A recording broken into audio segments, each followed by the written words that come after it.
Well, howdy do there. Welcome back to the coffee break. I'm going to continue a story line that I started a video or two ago about when I was on tour in the 80s with the cartoon family. It was called the ABC Family Fun Fair, and it was a very prevalent time in my life to explore the country in a way that I might have not have done on my own. So I got to see a lot of the country as a result of being on this tour. And so I want to share some more thoughts on that touring experience and some of the things I remember from being on the road. Now, before I continue with the story, I want to remind you to not forget to hit subscribe if you haven't already, and the notification bell if you want to see more videos and hear more stories, or just enjoy me sitting here gabbing at you, because that's what I do.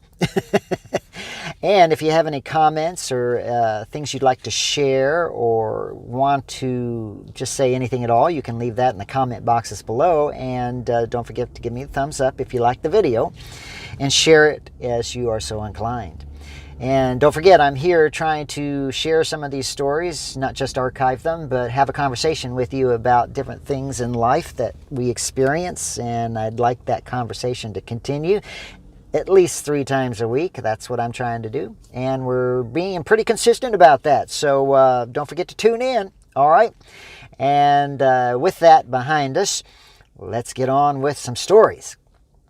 The ABC Family Fun Fair was a great time in my life, and I will share a few different stories that happened during the course of it. And one of them I remember early on in the tour. Our first performance was in Canoga Park, California, at some mall. And I remember specifically that one of the rules about being in the show was that you couldn't speak when you're inside one of these costumed critter outfits, because kids know the voices of the characters, so you can't, be the character yourself. So if you were caught speaking inside the suit to any of the children or in public places, then you might get, fined or fired, one of the two. And so I was very careful, not to speak when I was in the costumes. And I played different characters like Bugs Bunny and Daffy Duck and a blob of toothpaste, and I was Tenderheart the lion, and then at one point I was an MC where I wasn't inside the costume. And but anyways, you play these characters, and my main character in the first year was Bugs Bunny, and it had a helmet on the inside with a strap that went under the chin when you put it all on. And you're dancing around and, going with the pre-recorded track music for a 25-minute workout show for the kids, and they're screaming and yelling like you're a superstar. And the first show in Canoga Park, one of the worst things that could happen was you can't be seen out of costume either. That's the other side of the coin that I forgot to mention. You can't be speaking in the costume, and you can't be seen half in the costume or partially out of the costume. So I'm on stage and I'm doing my thing, and I'm doing the choreography and moving around, and one of the things that I have to do in the show was do a cartwheel flip kind of thing. Well, when I did that on one of the very first shows, my Bugs Bunny head flew off my head. I just went flying, and I freaked out a little bit, and I just fell to the ground and covered my head with my arms because I didn't want the kids to see me, because I knew about the rule. You couldn't be seen without, your helmet on or your costume on. You couldn't be seen partially in or out. And then I scooted off stage somehow and got out of sight, but the kids just laughed and roared. They screamed with laughter. We didn't want them to be traumatized by Bugs Bunny losing his head. But it was a funny moment, and it was an awkward moment, and I was scared about what would happen as a result. But that was a funny moment, especially in hindsight. So that was one of my little experiences. We toured all over the place, and we liked to explore. We'd have a good time with each other in the van.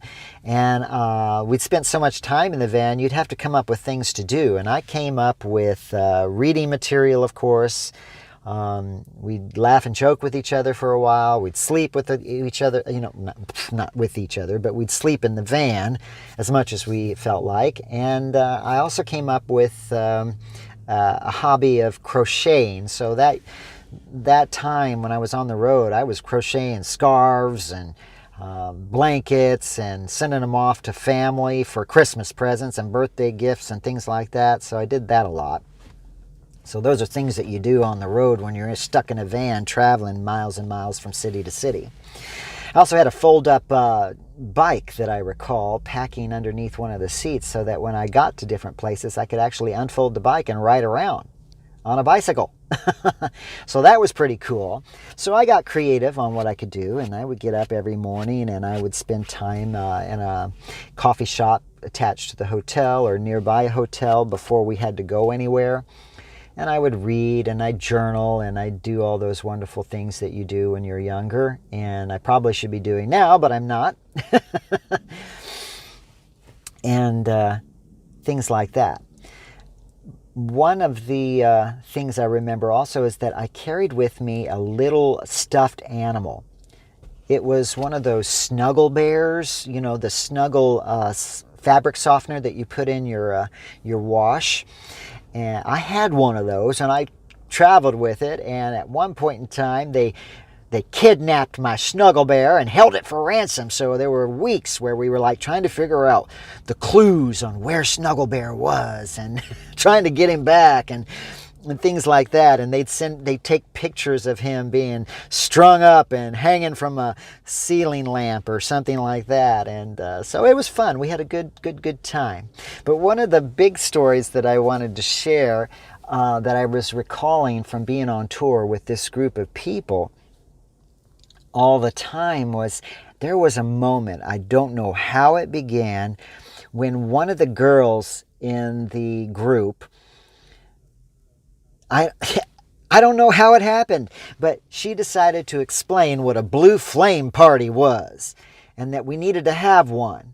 And I'm like, what's a blue flame party? I did not know what a blue flame party was at all. But it turns out, and I'll try to be clean about this in a way because it is YouTube. But I guess a blue flame party is where a person puts their hind end up in the air and another person takes a match or a cigarette lighter and holds it to their backside.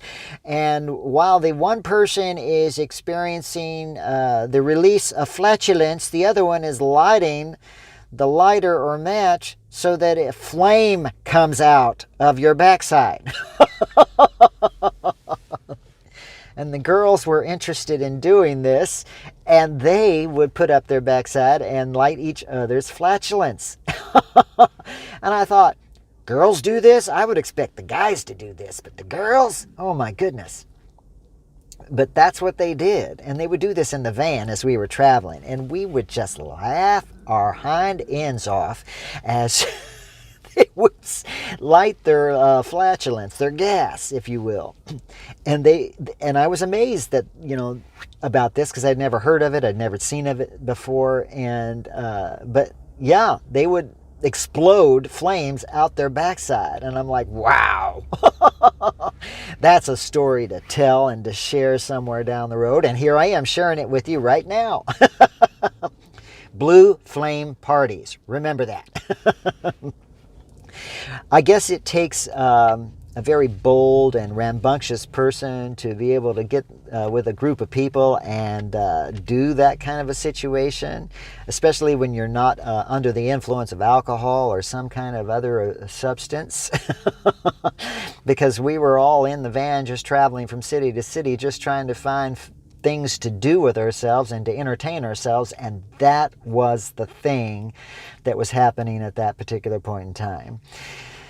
Someone wanted to have a blue flame party, and I learned a whole lot about girls at that point in time.